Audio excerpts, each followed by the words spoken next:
Assalamualaikum warahmatullahi wabarakatuh. Alhamdulillah, alhamdulillahirabbil alamin. Allahumma shalli ala sayyidina Muhammad wa ala ali sayyidina Muhammad. Alhamdulillah, Ananda siswa-siswi kelas 7 SMP Islam Atira 1 Makassar hari ini akan melaksanakan field trip science yang dalam kesempatan ini akan dilaksanakan secara virtual. Tentu ini akan sangat berbeda jika kalian melakukannya secara langsung, datang mengamati secara langsung di PPLH Puntondo. Tetapi karena kondisi yang tidak memungkinkan, kami guru-guru kalian akan mewakilkan. Semoga apa yang kalian saksikan bisa dinikmati, tetap bisa belajar dengan semangat dan tentu dengan gembira. Ada 4 mata pelajaran yang menjadi bagian dari field trip kali ini. Yang pertama adalah pendidikan agama Islam, lalu kemudian ada IPA, ada IPS, dan yang terakhir adalah pelajaran bahasa Indonesia. Walaupun dilakukan secara virtual, tentu harapannya tujuan dari field trip ini tetap tercapai, insya Allah. Ananda sekalian, siswa-siswi kelas 7 SMP Islam Atira 1 Makassar yang Ibu Nila cintai dan tentu dicintai oleh seluruh guru-guru kalian. Selamat menikmati dan selamat mengikuti field trip science 2021 secara virtual. Assalamualaikum warahmatullahi wabarakatuh.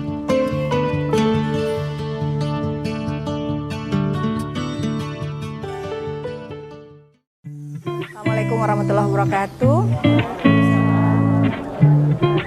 Alhamdulillahirabbil alamin. Allahumma shalli ala sayyidina Muhammad wa ala sayyidina Muhammad. Alhamdulillah, insya Allah pagi ini kita akan berangkat ke Puntondo. Tentu sangat berbeda daripada biasanya, karena kalau biasanya kita membawa anak-anak kita rombongan, dan hari ini kita harus berangkat dengan formasi yang sangat sedikit, dan insya Allah kita akan lakukan secara virtual field trip science untuk anak-anak kita di kelas 7. Walaupun dilaksanakan secara virtual, harapannya tentu semoga tujuan dari field trip ini tetap tercapai untuk setiap anak-anak kita di kelas 7. Dan sebelum kita berangkat, baiknya kita berdoa bersama dulu. Semoga kegiatan ini diridhoi oleh Allah Subhanahu wa taala. Kita senantiasa dalam lindungan Allah Subhanahu wa taala selama perjalanan, selama kegiatan di Puntondo sebentar dan sampai ke rumah masing-masing. Untuk itu, saya persilahkan Ustadz Hasan untuk berkenan memimpin doa. Baik, sebelum kita berangkat, mari kita sama-sama berdoa. Semoga perjalanan kita dilancarkan oleh Allah Subhanahu wa taala. Bapak Ibu, kita awali dengan membaca istighfar 3 kali. Astaghfirullahalazim, astaghfirullahalazim, astaghfirullahalazim. Alhamdulillahirabbil alamin. Assalatu wassalamu ala rasulihil karim. Allahumma ja'al jam'ana hadza jam'an marhuma wa tafarruqana min ba'dihi tafarruqan ma'suma. Ya Allah, jadikanlah perkumpulan kami hari ini sebagai perkumpulan yang Engkau rahmati, dan perpisahan kami setelah ini adalah perpisahan yang Engkau jaga kami dari melakukan kemungkaran dan kemaksiatan.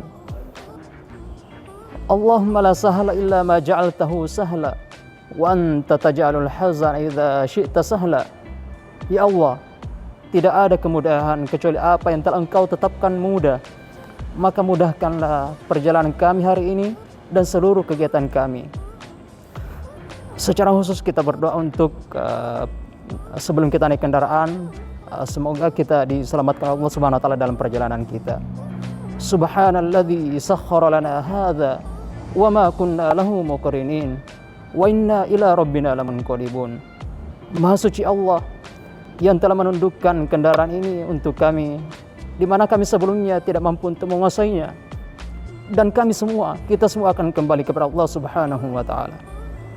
Subhana rabbika rabbil izzati amma yasifun wa salamun alal mursalin walhamdulillahi rabbil alamin. Amin amin ya rabbal alamin.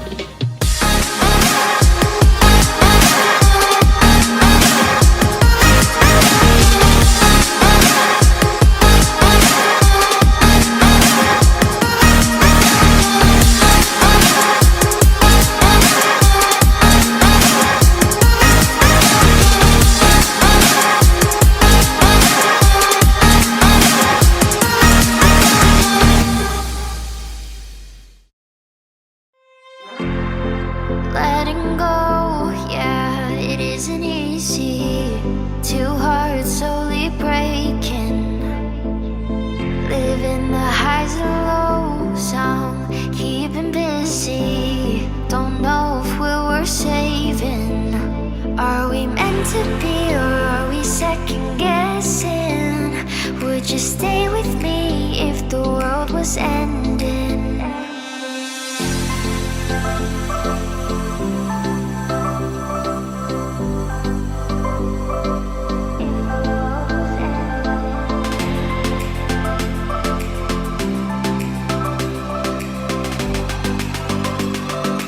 If the world was ending.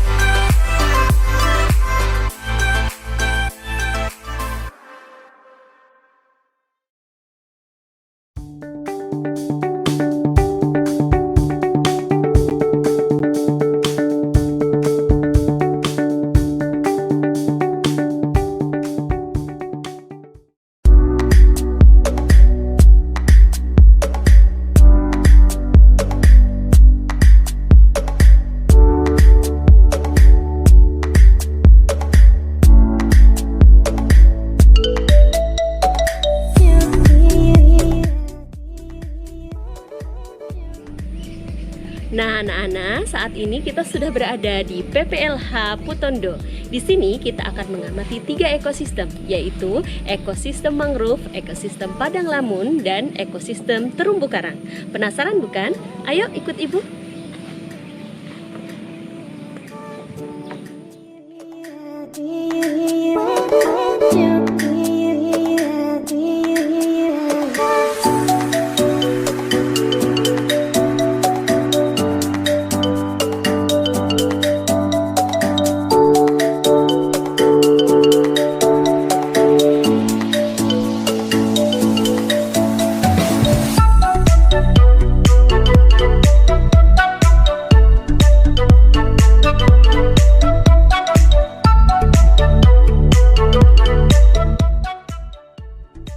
Ya anak-anak, saat ini kita sudah berada di ekosistem mangrove.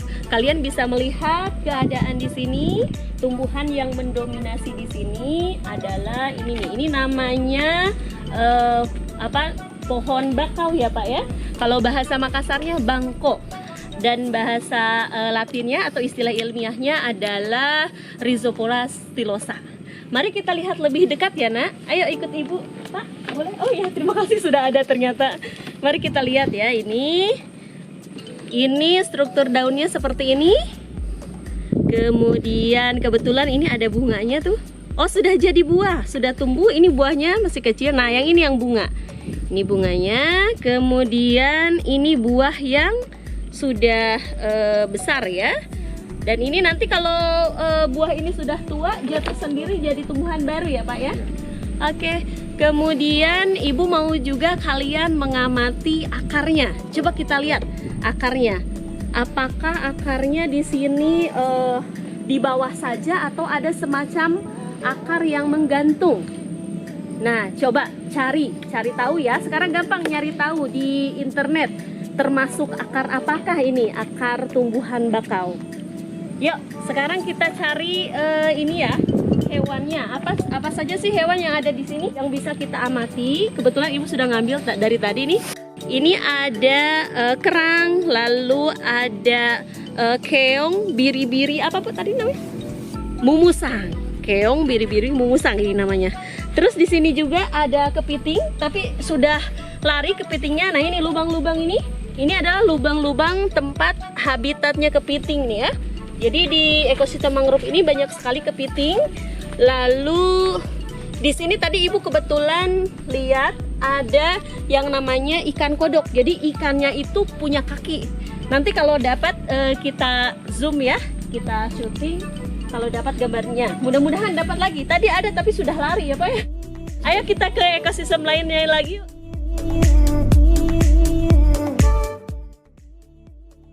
Maaf mau nanya, itu ekosistem padang lamun yang di sana ya Pak ya? Iya. Berarti kita tidak bisa ke sana ya Pak? Tidak bisa karena ini pasang. Oh, airnya lagi pasang. Ini setiap hari terjadi atau karena ini musim hujan? Oh, terus saya mau nanya kenapa dikatakan ekosistem padang lamun? Lamun itu apa Pak? Lamun itu seperti tumbuhan seperti Rumput. rumput. Oh iya. Ini yang pengaruhi pasang. Dan tumbuhan rumputnya bukan seperti yang di darat ya, dipengaruhi pasang surut. Oke, kalau hewannya yang bisa kita temui di sana apa saja di Padang Lamun? Bulu babi, lalu bintang laut, kepiting. Ya, ada di bibir. Oh iya. Seperti yang ada juga sebagian di situ ya, di mangrove. Ada namanya kopang. Baik. Nah, itu yang bahaya itu di sana kalau tidak pakai sandal. Oh iya, Seperti pisau. seperti pisau. Ya, sama kaki. Ya. Kemudian ada satu ekosistem lagi ya Pak. Bisa ditunjukkan kalau misalnya kita ke sana harus nyebrangnya dari mana? Kan tidak mungkin ke sana ya. Ya. Boleh Pak, tunjukkan saya.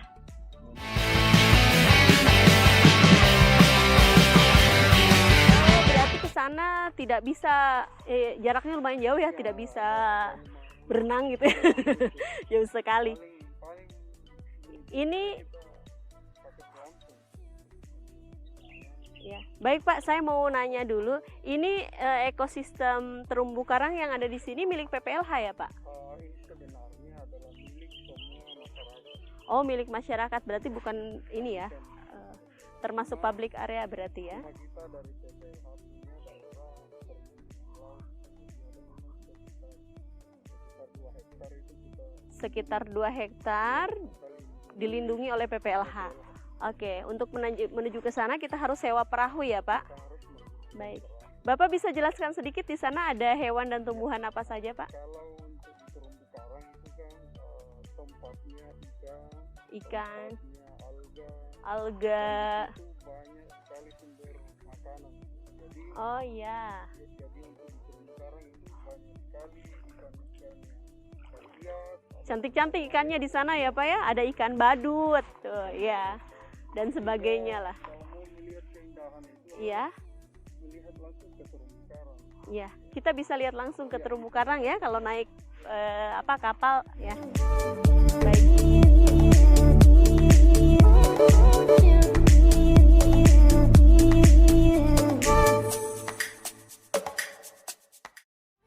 Or we just pretend. Demikianlah field trip yang kita lakukan di PPLH Putondo. Mudah-mudahan lain kali kita bisa berkunjung ke sini secara langsung. Sampai bertemu pada field trip berikutnya. Sampai jumpa. Assalamualaikum warahmatullahi wabarakatuh.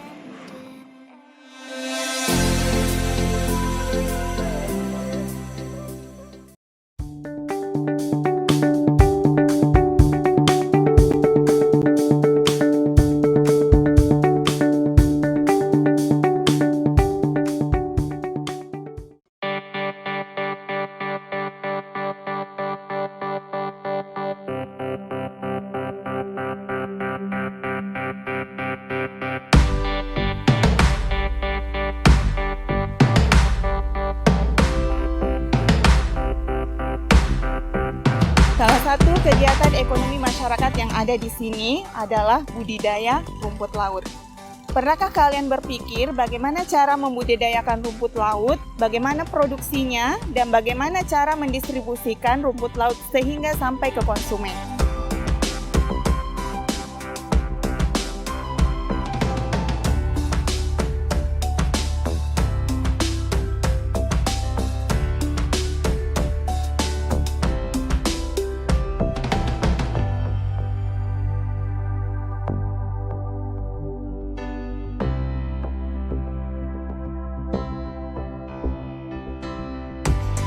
Untuk memulai produk rumput laut, para petani mengawali dengan memilih bibit yang berkualitas, dengan ciri memiliki percabangan yang banyak, warna yang cerah, dan telah berumur 25-35 hari. Bibit tersebut kemudian diikat pada tali bentang dengan jarak 20 cm agar pertumbuhan rumput laut berkembang dengan baik. Setelah proses pembibitan, langkah selanjutnya adalah proses penanaman. Bibit yang telah siap kemudian dibawa ke lokasi pembudidayaan dengan cara memasang tali bentang dengan kencang dan menempatkan posisi rumput laut pada posisi yang benar. Agar pertumbuhan rumput laut dapat berkembang dengan baik, perlu pemeliharaan dengan cara membersihkan tanaman, gulma, dan kotoran lainnya yang menempel pada rumput laut, karena dapat memicu penyakit dan mengganggu pertumbuhan rumput laut. Langkah yang terakhir adalah proses panen dan penjemuran. Untuk mendapatkan hasil produksi yang maksimal, rumput laut dipanen setelah berumur 45 hari. Karena pada masa ini, zat yang terkandung di dalamnya sudah maksimal. Rumput laut yang telah dipanen selanjutnya akan dijemur di atas para-para atau digantung agar terhindar dari kotoran seperti debu, pasir, dan kotoran lainnya, serta menutup rumput laut pada malam hari atau ketika hujan agar kualitas produksi tetap terjaga. Setelah proses pengeringan rumput laut sempurna, para petani kemudian menjual hasil panennya ke pengumpul atau pedagang dengan harga jual berkisar antara Rp15.000 sampai Rp20.000, tergantung dari kualitas rumput laut. Hasil panen selanjutnya didistribusikan oleh pengumpul kepada perusahaan eksportir atau pabrik-pabrik pengolahan rumput laut. Rumput laut memiliki banyak manfaat yang terkandung di dalamnya. Olahannya pun beragam. Kita bisa mengkonsumsinya dalam bentuk agar-agar, manisan, atau menjadikan sebagai makanan pendamping. Pemanfaatan rumput laut juga bisa dijadikan bahan tambahan dalam industri pangan, kosmetik, farmasi, dan sebagainya. Contoh pemanfaatan rumput laut pada industri pangan yaitu sebagai bahan campuran untuk pembuatan es krim, puding, jelly, dan sirup. Pada industri kosmetik yaitu sebagai bahan campuran pada pembuatan shampoo dan pasta gigi. Pada industri farmasi digunakan sebagai bahan campuran pada pembuatan obat tablet dan obat salep. Nah, anak-anak, demikianlah pengamatan kita tentang kegiatan budidaya rumput laut yang merupakan salah satu kegiatan ekonomi masyarakat yang ada di daerah ini. Semoga Ananda sekalian bisa memahami lebih jauh tentang kegiatan produksi, distribusi, dan konsumsi. Wassalamualaikum warahmatullahi wabarakatuh.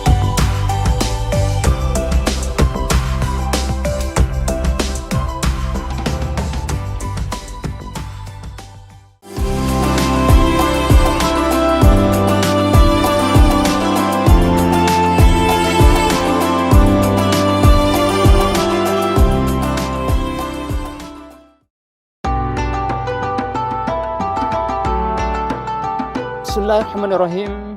Assalamualaikum warahmatullahi wabarakatuh. Alhamdulillahirrabbilalamin.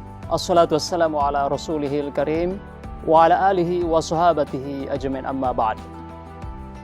Anandaku sekalian, saat ini Bapak Guru sedang berada di satu tempat di mana tempat ini sangat asri dan begitu sejuk suasananya karena Bapak Guru sedang tepatnya berada di pinggir laut.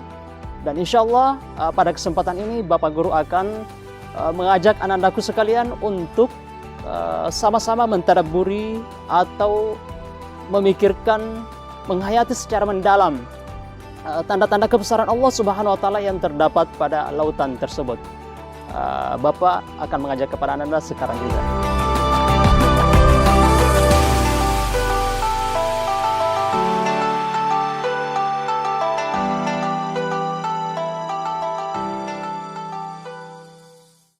Baik, anandaku sekalian, saat ini Bapak Guru telah berada di pinggir laut. Seperti yang Bapak sebutkan tadi, kita akan sama-sama mentadabburi kebesaran Allah Subhanahu wa taala di balik lautan ini. Ada satu ayat yang Bapak Guru akan bacakan yang terdapat di dalam surah Al-Baqarah, yaitu yang berbunyi seperti ini. A'udzubillahi minasyaitonirrajim. Inna fi khalqis samawati wal ardh wa ikhtilafil laili wan nahar wal fulkil lati tajri fil bahr. Yang artinya, sesungguhnya di balik penciptaan langit dan bumi dan silih bergantinya siang dan malam, dan kapal-kapal yang berlayar di atas lautan. Nah, di akhir ayat dari surah Al-Baqarah yang agak panjang ini, Allah berkata begini, la ayatin liqaumi ya'qilun. Benar-benar terdapat tanda-tanda kebesaran Allah Subhanahu wa taala bagi orang-orang yang berakal. Nah, anandaku sekalian, lautan lepas yang luas yang kita lihat saat ini betul-betul terdapat tanda-tanda kebesaran Allah di sana. Ada banyak manfaat atau faedah yang bisa kita ambil dari lautan ini. Allah menciptakan lautan yang begitu luas, tetapi seluasnya lautan ini Allah Subhanahu wa taala telah menundukkannya untuk kita semuanya, andaku sekalian. Ya, lihatlah bagaimana Allah berkata, wal fulkil lati tajri fil bahri, dan kapal-kapal yang berjalan di atasnya, di atas lautan ini, bima yanfa'un nas, yang terdapat manfaat bagi manusia. Ini satu bukti bahwasanya Allah benar-benar telah menundukkan lautan yang luas ini untuk kita ambil manfaatnya, untuk kita gali dan seterusnya. Nah, anakku sekalian, dulu kita beberapa pekan yang lalu kita telah belajar tentang iman kepada para malaikat.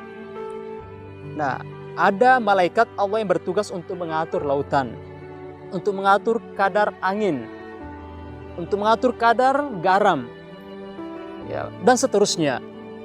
Tentu anak-anakku sekalian masih ingat siapa malaikat itu, yaitu malaikat Mikail. Nah, malaikat Mikail yang bertugas untuk mengatur kesejahteraan manusia secara umum, termasuk lautan. Ya, kita tidak bisa membayangkan anak-anakku sekalian jika seandainya tidak ada lautan, ya sumber garam dari mana, sementara kita sangat butuh dengan garam dan seterusnya. Jadi ya kita harus, ya pelajarannya harus banyak-banyak bersyukur kepada Allah Subhanahu wa taala atas adanya lautan yang diciptakan oleh Allah ini untuk kita, sekaligus Allah tundukkan untuk kita semuanya. Sekian, semoga kita bisa mengambil ibrah dan pelajaran yang berharga dari adanya lautan ini. Assalamualaikum warahmatullahi wabarakatuh.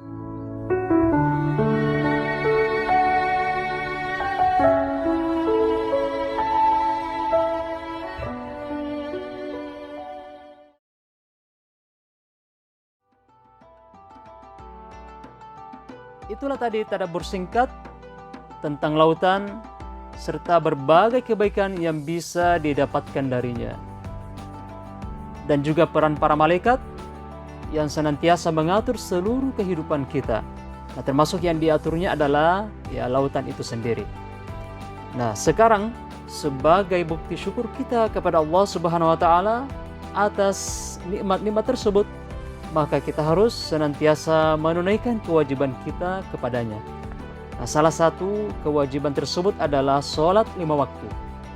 Nah, karena posisi Bapak Ibu Guru sekarang sebagai musafir di sini, maka sholat yang Bapak Ibu Guru lakukan adalah sholat jama' qashar sekaligus. Apa itu sholat jama'? Sholat jama' adalah menggabungkan 2 sholat fardu atau sholat wajib sekaligus dalam satu waktu.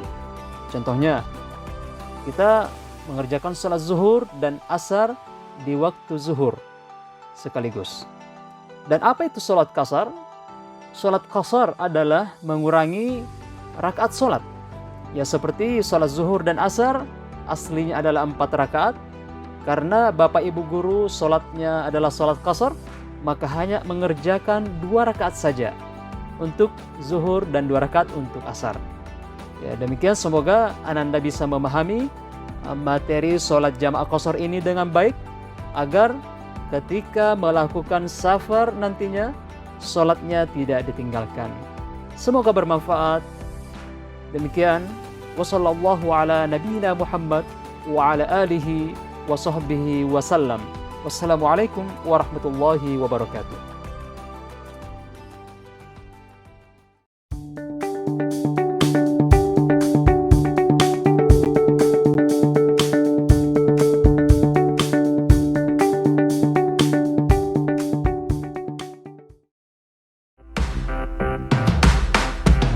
Kita sudah melakukan kegiatan pengamatan IPA dan IPS.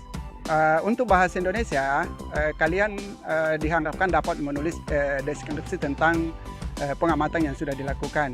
Mudah bukan?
Are we meant to be, or are we second guessing?